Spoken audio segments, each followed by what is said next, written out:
Hello, my name is CDunson, and my research proposal is on belonging in the workplace, specifically the development and validation of a scale to measure belonging in the workplace.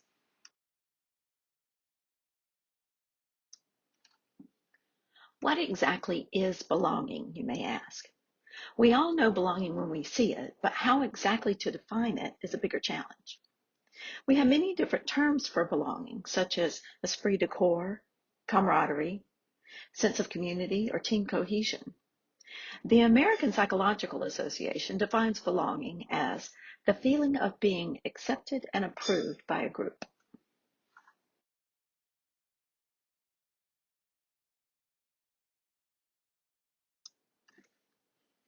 According to Maslow in his 1943 seminal article, A Theory of Human Motivation, belonging is a universal human need. And as this small sample of images illustrates, the ideal of belonging is touted by many organizations, from churches to universities to Fortune 500 companies. Belonging in the workplace seems to be mentioned mostly in the context of DEI, diversity, equity, and inclusion. Many organizations add a B for belonging and boast of their DEIB initiatives.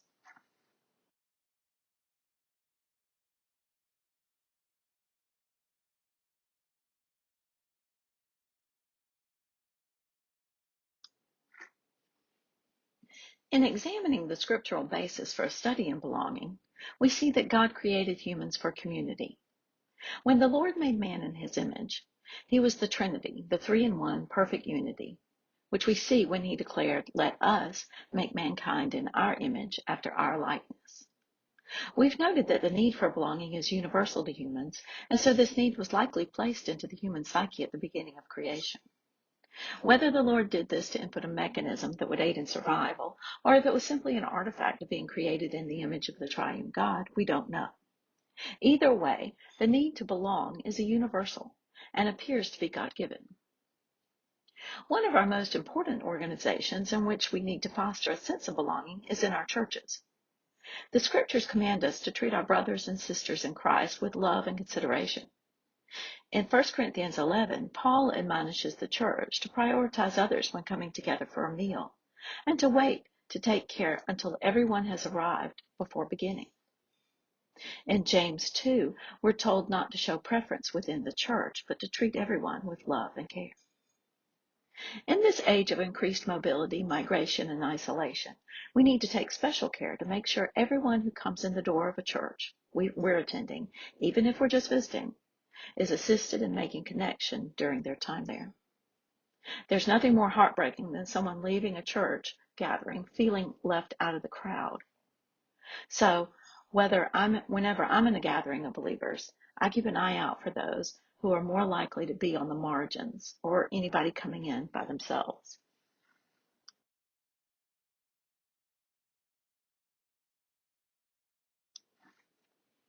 I firmly believe belonging is the missing puzzle piece and the solution to many of society's big, difficult problems. In particularly dramatic findings, studies have found a lack of belonging is a theme in many secondary school shootings. Primary and secondary school shooters are almost always socially isolated individuals.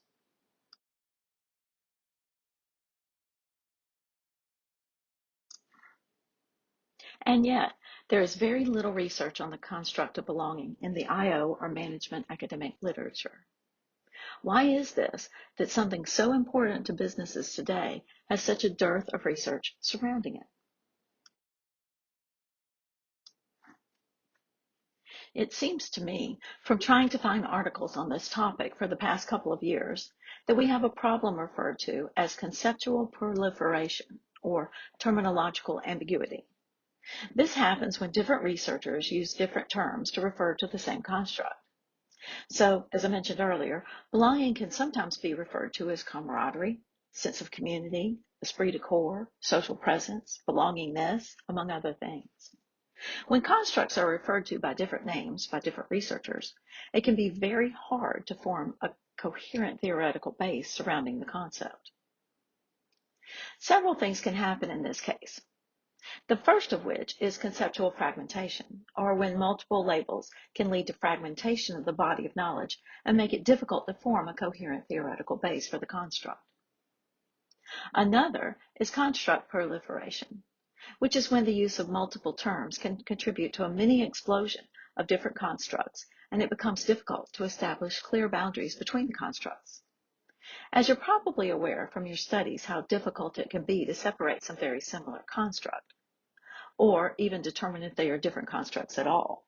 This is why researchers who develop scales or examine closely related concepts use factor analysis to determine if they're looking at different constructs or if what they think are separate constructs are indeed different at all. Now, to be honest, I'm not entirely sure that's what's going on here because I've not run across anyone else complaining about this but me. So let's turn our attention to the research that is being done.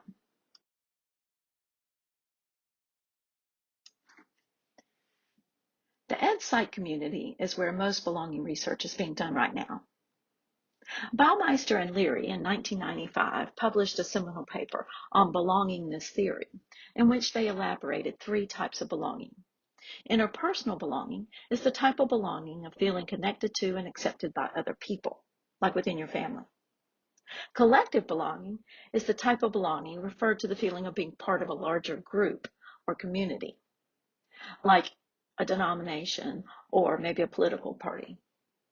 And universal belonging, that's the type of belonging that's the feeling of being connected to something larger than ourselves, like nature or the universe, or in our case, Almighty God. Baumeister and Leary also developed a need to belong scale to test individual differences in the need to belong on 3 different dimensions. The affective need to belong, or the feeling of needing to be close to and accepted by others. The second was the cognitive need to belong, which is the belief that one needs to be close to and accepted by others. And the third is the behavioral need to belong, which is the tendency to seek out close relationships and avoid isolation. Even though this article was published by the Psychological Bulletin, it was really the educational psychology community that took Baumeister and Leary's ideas and ran with them.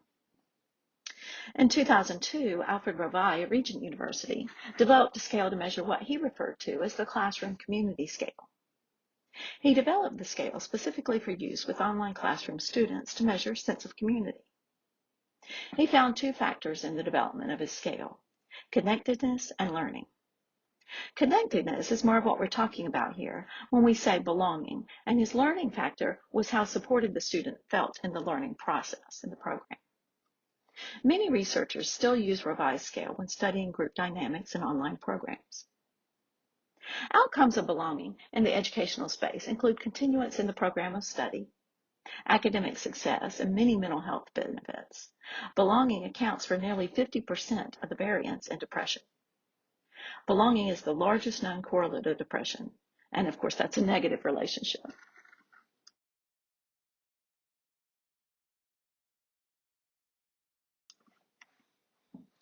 One construct that is well studied in organizational psychology literature is one of the antonyms to belonging, which is ostracism. Ostracism occurs when one is being excluded or ignored by others.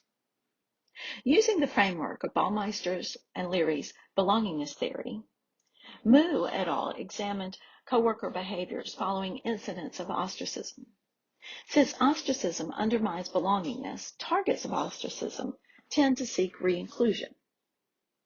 Full-time employees in the finance sector in Western China took 2 surveys separated by a 1-month interval. The first questionnaire surveyed their demographics, their level of self-face concern, their need to save face or keep face, and whether they had experienced workplace ostracism. The second, a month later, surveyed need for approval and self-promotion behaviors. Gender, age, organizational tenure, how long they had been working at the organization, and education levels were control variables in the regression analysis. Results indicated that victims of ostracism had a higher need for approval. Ostracism was positively related to self-promotion, and self-face concern contributed to the tendency to self-promote and to the impact of ostracism on the need for approval, having a moderating effect on all these relationships. Cruz et al. surveyed 135 supervisor-subordinate dyads on coworker exclusion behaviors, coworker support, family and friend support, worker task performance, and worker organizational and interpersonal citizenship behaviors. Supervisors rated task performance, interpersonal, and organizational citizenship. Exclusion, coworker, and family and friend support were measured by the subordinate. The researchers controlled for gender, age, education, and supervisory status. They found that ambivalent coworker relationships, where exclusion was high but coworker support was high also, were most harmful to task performance and citizenship behaviors. Support of family and friends had the power to offset the effects of exclusion on task performance and citizenship behaviors. Coworker support had the opposite effect, worsening task performance and citizenship behaviors when exclusion was high. Task performance suffered the most under exclusion when coworker support was high and family and friend support was low.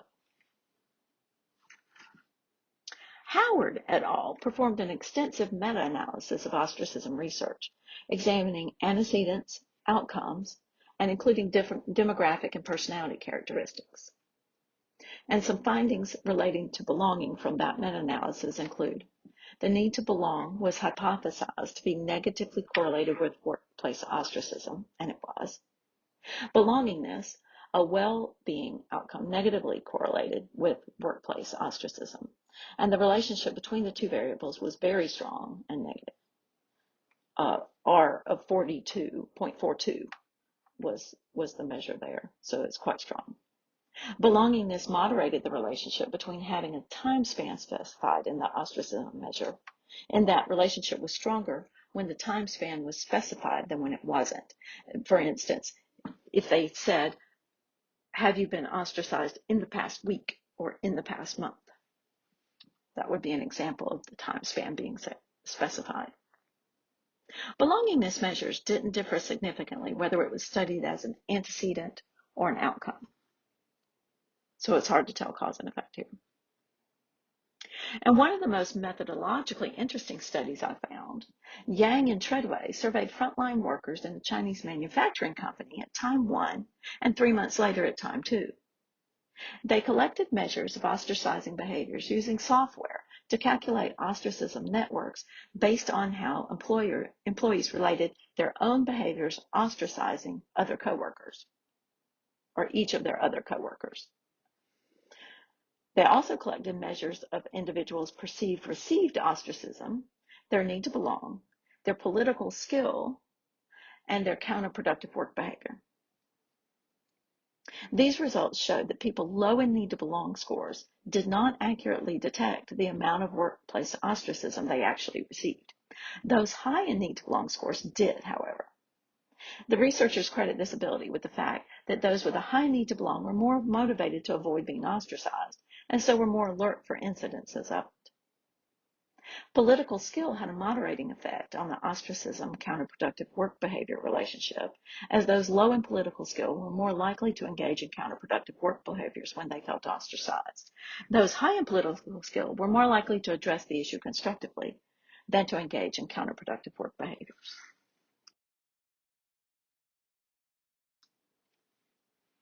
Leader behaviors can contribute to a sense of belonging in the workplace. Inclusive leadership is characterized by actions that invite and appreciate others' contributions, along with being visible, accessible, and available to followers, encouraging diverse contributions to shared decision-making, and ensuring justice and equity. All of these result in followers feeling a sense of belongingness. Valley-Kortmaz et al. Reviewed 107 journal articles on inclusive leadership, and themes from the studies included fostering uniqueness within a team by promoting diversity and empowering and developing employees, strengthening belonging within a team by enforcing equity and sharing decision-making, and supporting organizational health efforts, both in promoting the organization mission regarding inclusion and being open to change efforts in the organization. Johnson connects Maslow's hierarchy of needs with George's authentic leadership theory and how the two relate.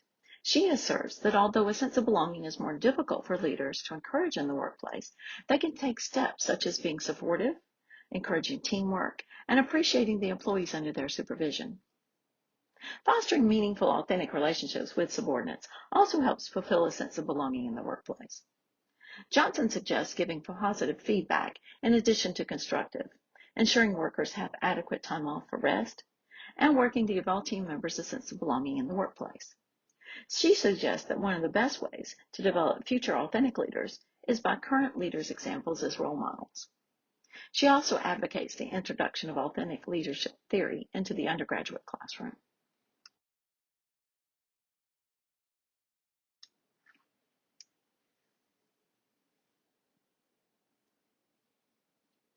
Buchanan and Settles give an overview of the research surrounding the concepts of invisibility, hypervisibility, and desirable visibility in the workplace, and the outcomes of situations in which these occur, especially for traditionally marginalized peoples. Proper visibility is critical for the development of sense of belonging in the workplace. Visibility involves the extent to which one is recognized and valued and heard in a space. Invisibility is when a person is not recognized, has no power, and their suggestions or contributions are dismissed. Hypervisibility for marginalized group members occurs when the focus of their presence is on the feature that marginalizes them, such as in the case in situations of tokenism. These are all socially constructed conditions which entrench power and status of the privileged groups to the detriment of those who are in the outgroups. Proper visibility is essential to a sense of belonging in the workplace. McClooney and Robello propose that there are two dynamics in play with regard to belonging in the workplace. They point out that the need to be included, which is belongingness, and the need to be seen as an individual, which is distinctiveness, are both at work in the employee experience of Black women who face the intersectionality of being part of two marginalized groups based on their gender and their race. They propose a two-dimensional matrix of four possible combinations of belongingness and distinctiveness that contribute to how Black women experience the workplace. The first quarter is vicarious visibility, with low distinctiveness and low belongingness. The second, invisibility, with low distinctiveness and high belongingness. Hypervisibility, high distinctiveness and high belongingness. And partial visibility, low belongingness and high distinctiveness. They argue that the visibility that is an advantage for those in majority gender and ethnic groups is a detriment to career progression for Black women. Using qualitative interviews, Jones et al. Interviewed 22 Australian early childhood educators to determine what constitutes and contributes to workplace well-being. In this profession, using the theoretical framework of self-determination theory, in which the basic needs of autonomy, relatedness, and competence are emphasized, Jones uncovered several themes surrounding workplace well-being for early childhood educators. The themes were belonging, equality, and flow. The sense of belonging included both belonging to the center and belonging to the particular classroom to which they were assigned. Interviewees mentioned kindness and consideration of colleagues, working from a strengths-based approach, and prioritizing self-care as factors contributing to a sense of belonging. Recommendations for practitioners included individualizing career progression and training, mentoring opportunities, and having a well-maintained staff room. Lampinen et al., as part of a larger study on sense of community in general, focused two questions of their questionnaire on the sense of community factor of belonging. They were interested in sense of community in managers and social and healthcare programs in Finland. The two questions asked of these 135 respondents were, what are the factors that foster a sense of belonging among managerial community, and what are the factors that prevent a sense of belonging among managerial community? Qualitative thematic analysis of the responses revealed 6 themes of factors that fostered belonging. They were open interaction, a culture of conversation, encouragement and support, common values, agreement on the priorities of the work, and leadership quality. 5 themes that emerged as factors preventing a sense of belonging were negative atmosphere, lack of time together, structural organizational barriers, organizational dysfunctions, and leadership issues. Rattan and Dweck conducted 3 studies examining the effect of growth mindset and the choice to confront prejudice on expectations of coworker relationships, job satisfaction, and sense of belonging in the workplace. In the first 2 studies, respondents were asked their impressions following reading descriptions of a hypothetical situation of racism. The third study asked African American U.S. workers about prior experiences with workplace biases. As expected, they found that workers who were willing to confront bias and showed a growth mindset toward the perpetrator had more expectations of a positive outcome in the relationship with the perpetrator. This optimistic outlook also led to a greater sense of belonging in the workplace and greater job satisfaction.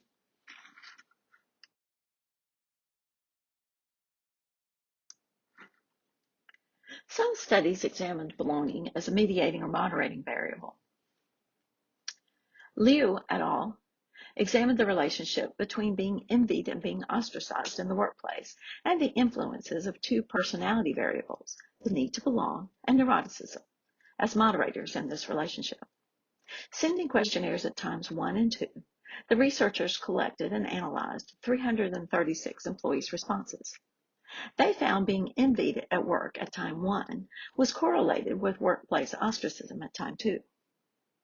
They also found that neuroticism moderated the relationship in that it increased the effect of being envied being positively correlated with being ostracized. Having a high need to belong score decreased the correlation between being envied and being ostracized. The research concluded that envied employees high in neuroticism would display unattractive behaviors that increased the likelihood of their being ostracized, and that employees with greater need to belong would display placating behaviors that appeased the envious coworkers and so decreased the likelihood of being ostracized. Rubin et al. Investigated the relationships between workplace sexism, mental health, and job satisfaction, and the mediating effect of sense of belonging in these relationships.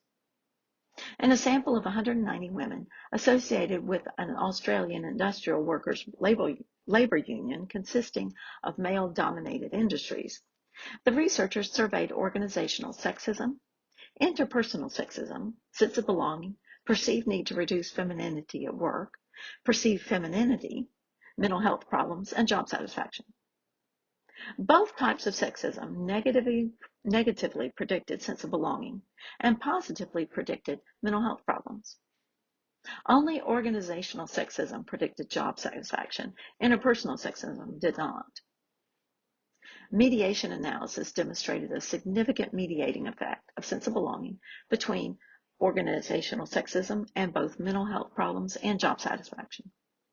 In addition, there was a significant effect of sense of belonging between interpersonal sexism and mental health. All mediating effects were medium-sized according to conventional standards.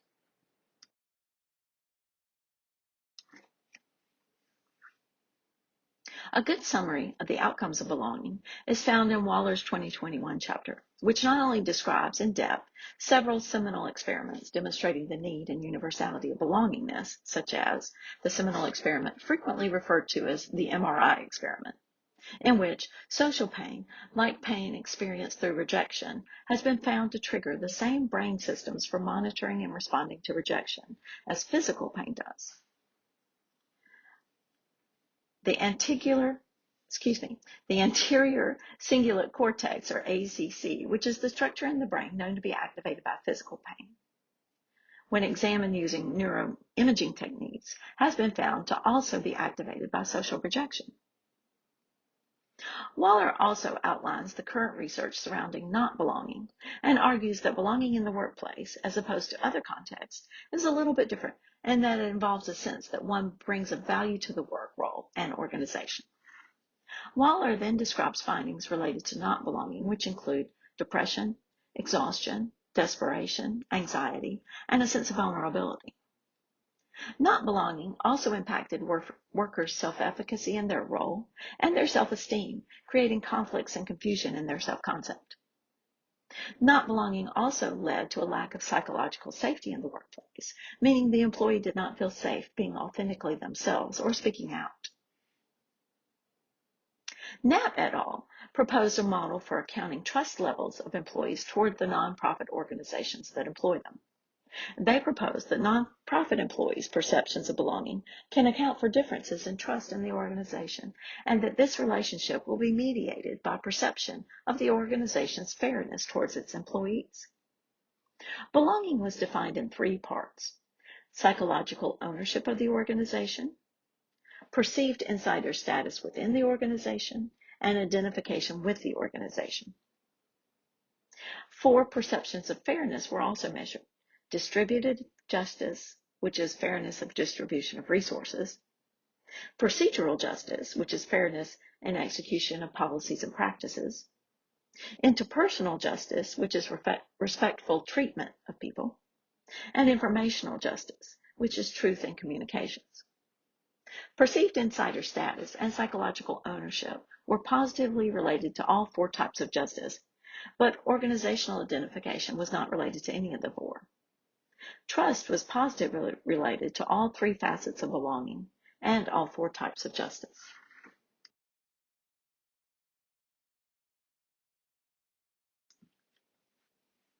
The research that I would like to conduct is to develop and validate a scale for belonging in the workplace.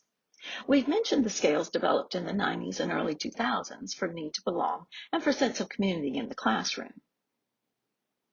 Jenna and Pradham in 2018 developed and validated a scale for measuring belongingness in the workplace. They noted that prior to that date, all the cited measures were of general belonging and were also negative, indicated that they measured the lack of belonging, not the presence of perceived belonging. Jenna and Pradham noted that workplace belonging is unique among the context-specific belonging experiences, and that workplace belonging includes a sense of pride and ownership, which is not present in other belonging contexts, such as family or friends.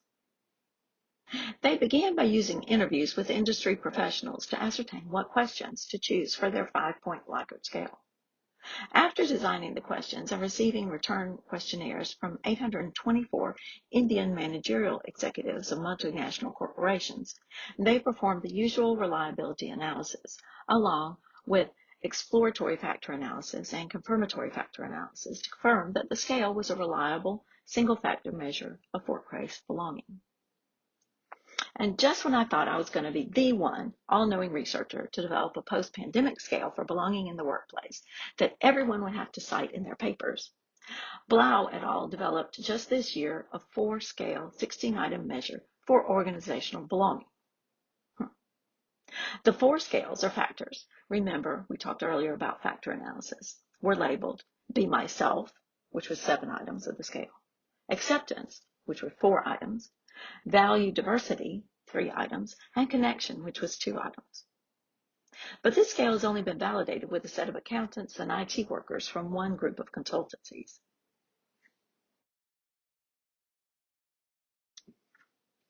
So, what is the current state of research of belonging in the workplace?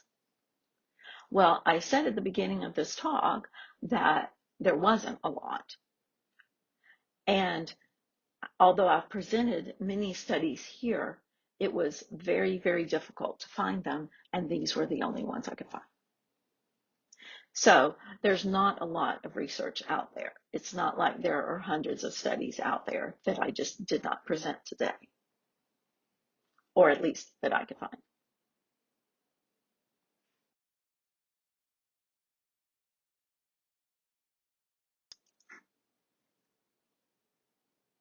What are the gaps and limitations of current research in workplace belonging? Well, first of all, there's a lack of a scale that has been validated with diverse populations. If you'll recall, the first scale of workplace belonging that I mentioned, which was developed in 2018, was only validated with Indian managers. And the second one was only validated with accountants and IT professionals and consultancies. These aren't a very diverse population. Also, there's lack of a scale that is validated specifically with the awareness that different demographic groups view belonging in very different ways. And there's lack of a scale of a manageable length to be used in conjunction with other measures.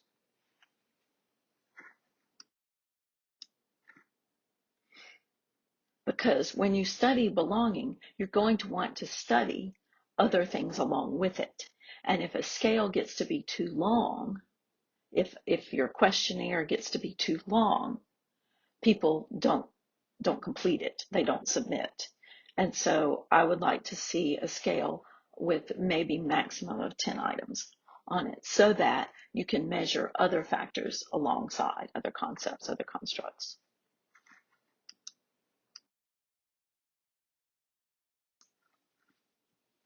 So my proposed study's purpose is to develop and validate a scale of belonging in the workplace. My research questions are: question 1, what are the various components of belonging in the workplace? Question 2, which questions best measure those various components? And question 3, what is the least number of questions that can be used to measure these factors?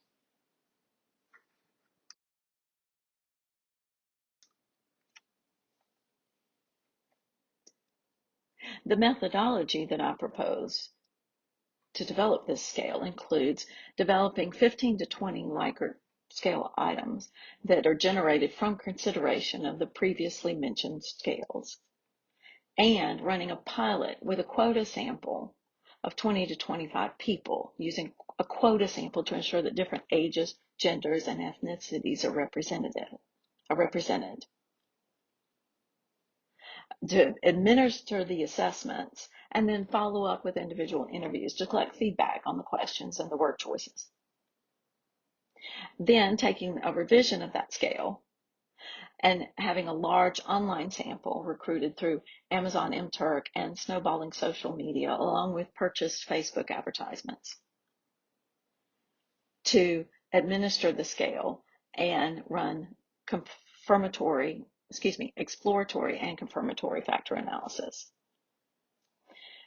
Also, in addition to the scale under development, I'd like to include the other 2 scales previously mentioned, the Jenna and Pradham and the Blau 2023 scale, to compare and see maybe which is better, maybe if they relate to each other, that kind of thing.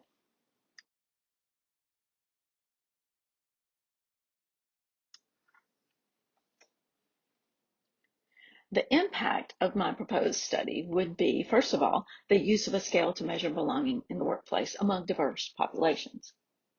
And second of all, maybe, hopefully, a decrease in conceptual proliferation surrounding the study of belonging in the workplace. Remember the confusion we talked about at the beginning of the talk.